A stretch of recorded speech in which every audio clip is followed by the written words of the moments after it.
Welcome back to Vintage Camera Digest. Today we're going to mix it up, and instead of focusing on a specific camera, we're going to take a look at a specific class of camera that's showing some renewed interest these days, the compact 35mm. So stick around.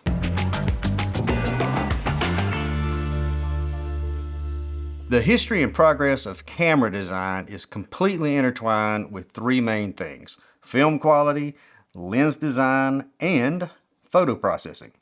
Prior to 1930, it would have been quite rare for a pharmacy or photo shop to be able to make quality enlargements.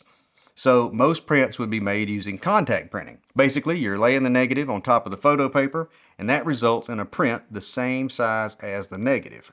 So if you look back at the early 20th century cameras, even the simplest box cameras, you'll notice that they use very large film. And that was one of the main reasons.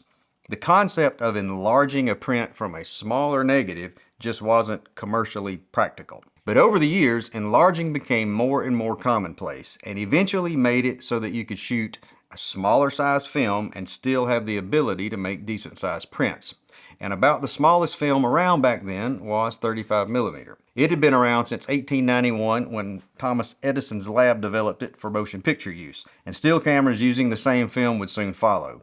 An early example was the Tourist Multiple of 1913, but loading the camera required a darkroom. That problem was later solved in 1934 by Kodak when they introduced the standard 135 cassette. And this made it much more practical for casual shooters to use this smaller format. But this new small format brought forth some new problems in the form of image quality. The negative was smaller, and enlargements from it often underscored the deficiencies in the lens designs. So companies like Leica would put a lot of work into designing high-quality lenses, and they were successful.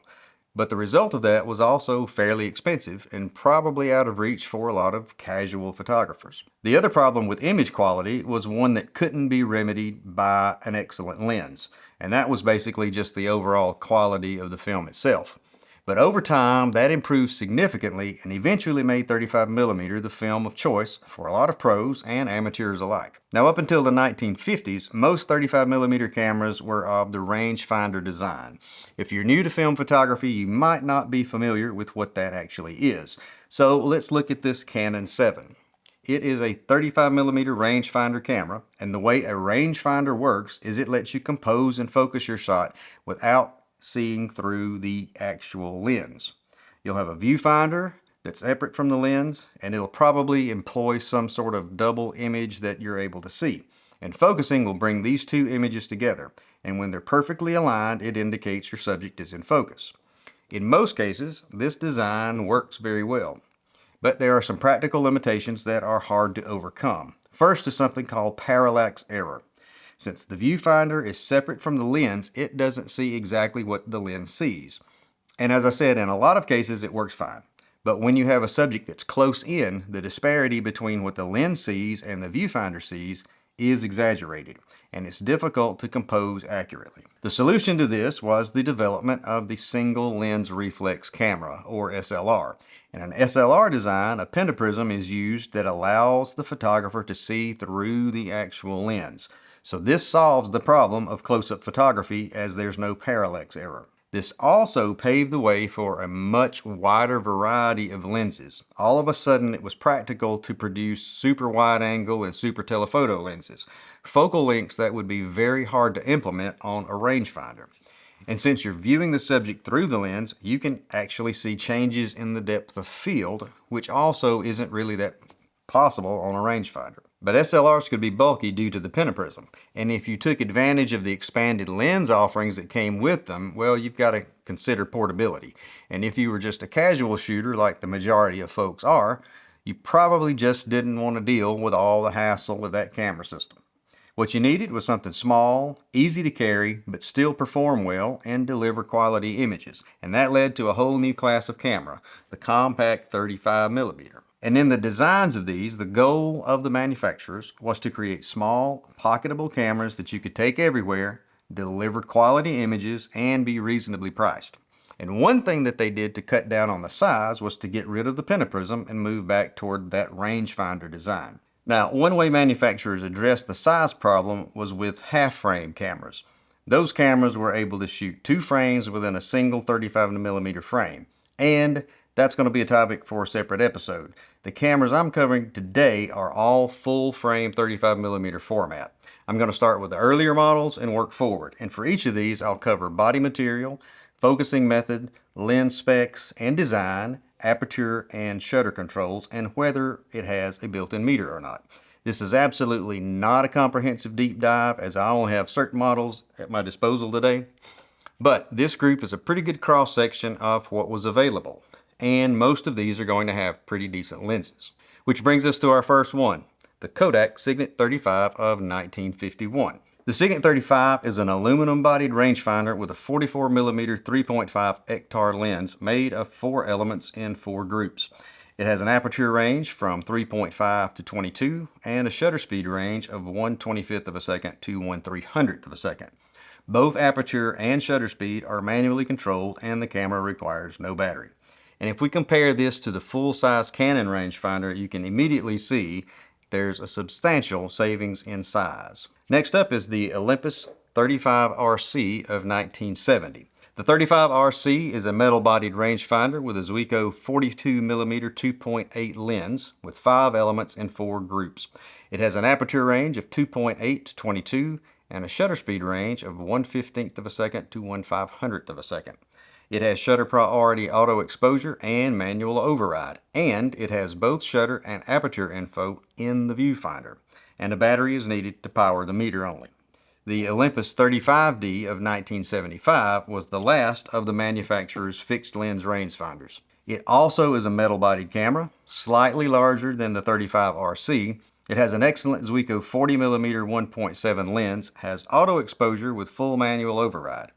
The aperture range is 1.7 to f/16 and the shutter speed range is 1 to 1/500th of a second. And also has aperture information in the viewfinder, and like the 35 RC, it needs a battery to power the meter only. It's a quality camera, but one annoying thing about it I found was, and this applies to the RC as well, is that the aperture control ring is pretty thin and right next to the body, and it's a bit hard to grasp. So my recommendation, if you're going to shoot one of these, is to set the aperture prior to focusing, because if you do it the other way around, you're absolutely going to shift focus trying to adjust the f-stops. You're welcome. Next up from Olympus is the groundbreaking XA of 1979. It's a plastic-bodied camera with a sliding clamshell cover that turns the camera on when it's opened. It's a rangefinder focusing system with a Zuiko 35mm 2.8 lens with 6 elements in 5 groups. It has an aperture priority system with f-stops ranging from f2.8 to 22. The automatically set shutter speed range is from 10 seconds to 1/500th of a second. Next is the Rollei 35 SE from 1980. Even though the Rollei 35 series itself dates all the way back to 1966. It has a metal body and was the smallest 35mm camera when it was first introduced. The main reason for the compactness is the retractable lens. Just pull it out and lock it into place with a slight clockwise turn. This SE version sports a 40mm 2.8 sonar with 5 elements in 4 groups. It has manually controlled exposures with f-stops ranging from 2.8 to 22 and a shutter speed range from 1/2 to 1/500th of a second. And both of these are controlled by 2 separate dials on the front of the camera. It does use a battery, but only for the meter. Now the focusing method though is by scale, so you'll need to get used to judging distance and using the depth of field scale provided on the lens to achieve focus. And you may be asking, what the heck is a depth of field scale? Well, it's a scale found on most manual focus and many, but not all, modern autofocus lenses. What it does is show you the range of acceptable focus at any given aperture, which occurs to me might make a good topic to cover in an upcoming episode. Note to self. Next up is the Minolta AF-C of 1983. This is a plastic-bodied autofocus design, the first we've seen so far, and it's fully automatic. It focuses, sets the aperture and shutter speed for you, a true point-and-shoot camera, and the main strength of the system, as it's ready to shoot as soon as you pull it out of your pocket and turn it on.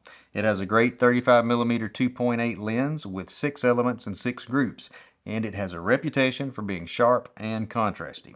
The autofocus is achieved by an infrared beam with a conformation in the viewfinder.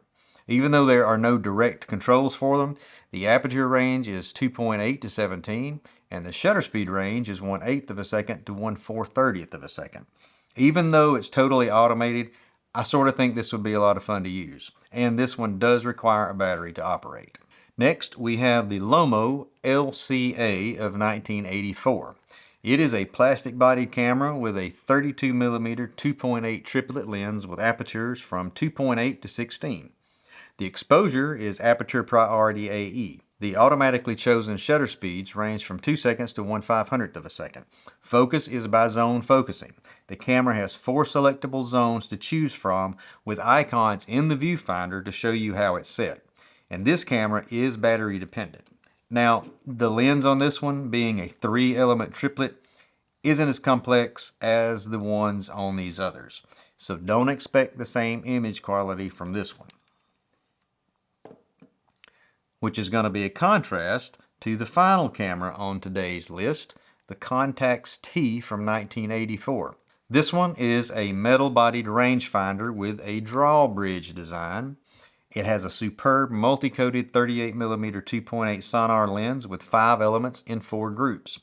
It has an aperture range of 2.8 to 16 and a shutter speed range of 8 seconds to 1/500th of a second. This one definitely feels classy. Marketed as a luxury camera, it has a titanium shell around an aluminum body. And to add to the classiness, the shutter release is a synthetic ruby. Now, like I said earlier, this is only a small sample of the hundreds of cameras out there that fall into the compact 35 category. Many, if not most, of what we used to call point-and-shoot cameras would be included here. And not all of them are very good.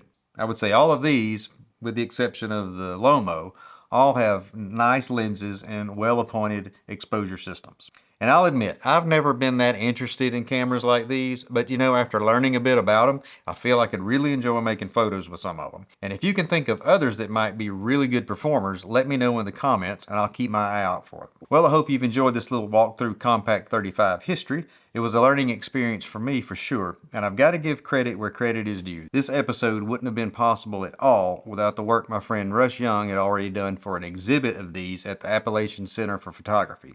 There's a guy that knows more about photography and cameras than I ever will.